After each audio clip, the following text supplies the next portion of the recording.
Èèyàn lé àdúpẹ́ lọ́dọ̀ Ọlọ́run fún ọjọ́ èní, fún gbogbo oríire èyí tí ó ṣubú lù Queen Naomi àti Alhaji Oríyọmí nítorí nǹkan tí àwọn ọ̀tá tí wọ́n ń plan pé kí wọ́n rí òun nìkan ni wọ́n rí. Ọlọ́run kó wọn yọ, wọ́n lọ sí Agodi, wọ́n rìn wọbẹ̀ pẹ̀lú ẹsẹ̀ wọn, wọ́n dẹ̀rìn jáde pẹ̀lú ẹsẹ̀ wọn. A dúpẹ́ torí pé wọ́n ti gba béèlì wọn. Amújíṣẹ́ wá lánàá nígbà tí lọ́ọ̀yà tí ó fi ojú kan high court tí George dẹ̀ grant béèlì Queen Naomi àti Alhaji Oríyọmí. Èní ni 14th of January. Gbogbo ẹ̀yin tẹ́ ń ṣe ọjọ́ ìbílẹ̀ ni mo kí yín happy birthday, long life and prosperity. Ẹ̀mí yín á ṣe púpọ̀ ọdún láyé. Bí a ṣe gbọ́ wọ́n ní kábíyèsí, wọ́n ní inú wọn dùn gan. Wípé wọ́n dẹ̀ lọ yọjú sí Queen Naomi nígbà tí wọ́n gbọ́ wípé wọ́n ti grant bail wọn. Wọ́n ní wọ́n lọ welcome wọn back sí ilé ní Àkúrẹ́. Nǹkan tá a gbọ́ nìyẹn, wọ́n ní inú Tádéníkáwò dùn láti rí mọ́mì ẹ̀. Wọ́n ní inú kábíyèsí dùn láti rí pé Queen Naomi padà dé ilé láyọ̀ àtàlàáfíà. Ọ̀pọ̀lọpọ̀ nǹkan ló ṣẹlẹ̀ nígbà tí Queen Naomi wà ní Agodi. Ọ̀pọ̀lọpọ̀ ló ń gbé gist oríṣiríṣi pé kábíyèsí ti gbàgbé Queen Naomi sí jail tí wọ́n bẹ̀rẹ̀ sí í bú bàbá Erin ńlá. A dẹ̀ ń mú wá fún wọn wípé kò jọ bẹ́ẹ̀, kò rí bẹ́ẹ̀. Kábíyèsí ò ń ṣe ẹni tó lè gbàgbé Queen Naomi. In fact gan, a tún gbọ́ wípé Queen Naomi gan wọ́n tún gbèjà kábíyèsí pé kábíyèsí ò ń ṣe èèyàn bẹ́ẹ̀. Kábíyèsí ò lè gbàgbé àwọn nítorí wípé èèyàn dáadáa ò ní bàbá Erin ńlá, èèyàn àtàtà ò ní bàbá Erin ńlá, èèyàn tó yẹ pé wọ́n ní ìfẹ́ ọmọ ẹnìkejì, wọ́n dẹ̀ ní inú rere ò ní bàbá Erin ńlá. Nǹkan tá a gbọ́ nìyẹn tán ní mọ́mì Tádéníkáwò sọ nígbà tí oríṣiríṣi ọ̀rọ̀ yìí tó ń jáde.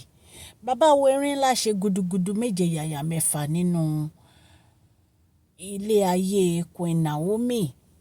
Wọ́n dẹ̀ tún ṣe gudugudu méje yàyà mẹ́fà nígbà tí Queen Naomi wà ní Agodi ní Ìbàdàn.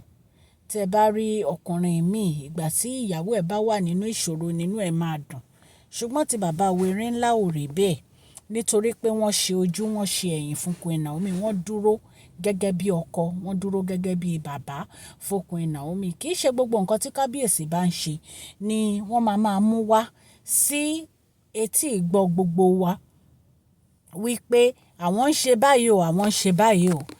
Àwọn ò lè máa fi gbogbo ọ̀rọ̀ wọn kan máa sọ lórí social media wípé nǹkan báyìí ni àwọn ń ṣe nítorí pé bàbá ni wọ́n, kábíyèsí ni wọ́n.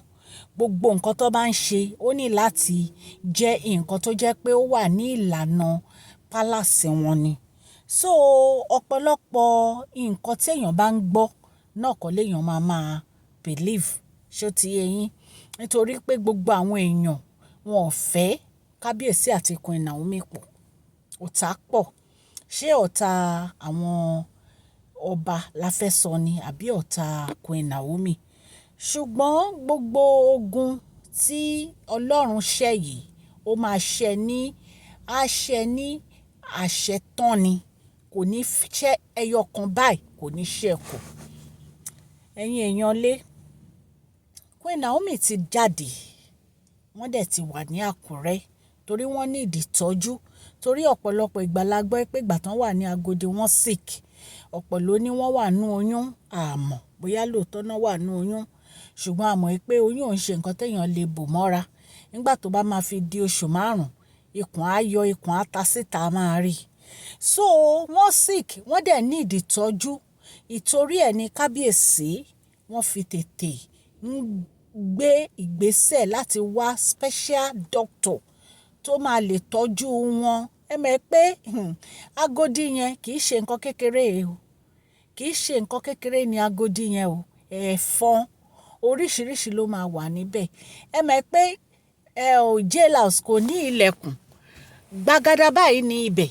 Wọ́n kàn máa fi irin náà máa fi ṣe ilẹ̀kùn ó dẹ̀ máa wà open àwọn ẹ̀fọn á máa wọlé wọ́n á máa jáde ni so ìgbà tá a tiẹ̀ tún gbọ́ gan wọ́n ní ìgbà tán wà ńbẹ̀ yẹn pẹ̀fọn jẹ wọ́n gan pé ó gbára wọn lẹ̀fọn bàjẹ́ so wọ́n ní ìdìtọ́jú tó péye nǹkan tí bàbá Erinlá dẹ̀ ń ṣe nìyẹn láti gbé ìgbésẹ̀ fún special doctor láti wá treat Queen Naomi bí a ṣe gbọ́ wọn ni àti ìmọ̀jọ́ tí wọ́n adjourn the case náà sí bọ̀ àwọn lọ́ọ̀yà àwọn náà máa gbé jáde tá a bá ti gbọ́ a máa jẹ́ kẹ́ ẹ mọ̀ ṣùgbọ́n a dúpẹ́ lọ́dọ̀ Ọlọ́run wípé wọ́n grant bail wọn a dẹ̀ dúpẹ́ lọ́dọ̀ Ọlọ́run fún àdúrótì bàbá Erinlá nítorí pé ìgbésẹ̀ tán gbé kì í ṣe kékeré ó lè má hàn sáwa ṣùgbọ́n a mọ̀ wípé wọ́n ń ṣe oríṣiríṣi ìgbésẹ̀ nígbà yẹn torí ńgbà kan la gbọ́ pé wọ́n lọ Ghana wọ́n lọ rí ààrẹ bàbá wa Tinubu lórí ọ̀rọ̀ Queen Naomi náà ni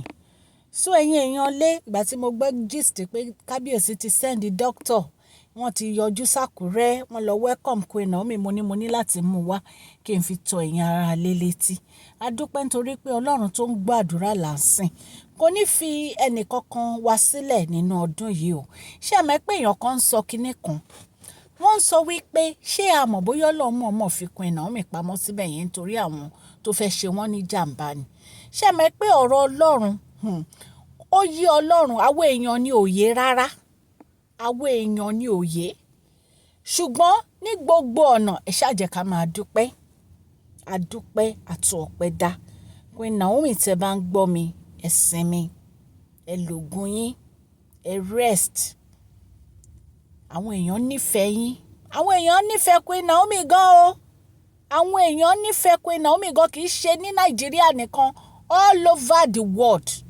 náà ti nífẹ̀ẹ́ Queen Naomi Ọlọ́run á dúró tì yín á dẹ̀ dúró tì Aláàjì Oríyọmí Ọlọ́run á máa dáàbò bẹ̀yìn méjèèjì o àní gbúrò aburú séèyàn kankan nínú yín o ire ìdùnnú ayọ̀ ló máa jẹ́ ti tèmi tí mò ń sọ̀rọ̀ àti ti gbogbo ẹ̀yin tẹ́ ń gbọ́ mi nílé orúkọ mi ni Mashola Yorùbá ni à ń sọ lórí ìkànnì yìí à ń sọ nítorí pé àfẹ́gbàgbé àṣà àti èdè wa a dẹ̀ tún sọ fún ọ̀pọ̀lọpọ̀ àwọn tí wọ́n gbọ́ Gẹ̀ẹ́sì à ń sọ̀rọ̀ nípa celebrity gist royal gist politics àti gbogbo nǹkan tó ń ṣẹlẹ̀ ní agbègbè orílẹ̀-èdè bàbá wa ní ilẹ̀ Nàìjíríà mo dúpẹ́ lọ́wọ́ gbogbo ẹ̀yin abiyamọ ayé ẹ̀yin bàbá wa gbogbo support yín fún Queen Naomi àwọn èèyàn wọ́n máa nífẹ̀ẹ́ Queen Naomi àti Alhaji Oríyọmí o àwọn èèyàn dìde láti support wọn gbogbo yín la dúpẹ́ lọ́wọ́ ẹ̀ ní Mashola Gist TV ẹ ṣé àdúpẹ́ ẹ má gbàgbé kẹ́ fún fídíò yìí ní thumbs up o gbogbo ẹ̀yin subscribers àdúpẹ́ lọ́wọ́ yín gbogbo bẹ́ẹ̀ ṣe ń share tẹ́ ẹ̀ like tẹ́ ẹ̀ comment gbogbo ẹ̀ la rí o àfi ojú pa ẹnì kankan rẹ́ o gbogbo ẹ̀yin tẹ́ ẹ̀ ṣe darapọ̀ mọ́ wa Ọlọ́run á bá mi gbọ́wọ́ yín sókè o gbogbo yín pátápátá ọdún yìí á sàn yín sówó á sàn yín sọmọ á sàn yín sálàáfíà o ẹ̀ ní tọrọ jẹ ẹ̀ ní tọrọ mu o ẹni ẹlẹ́ni ò ní gbà ṣe yín ṣe o please share this video like and subscribe God bless you all. Mashola Gist TV ń kí yín o.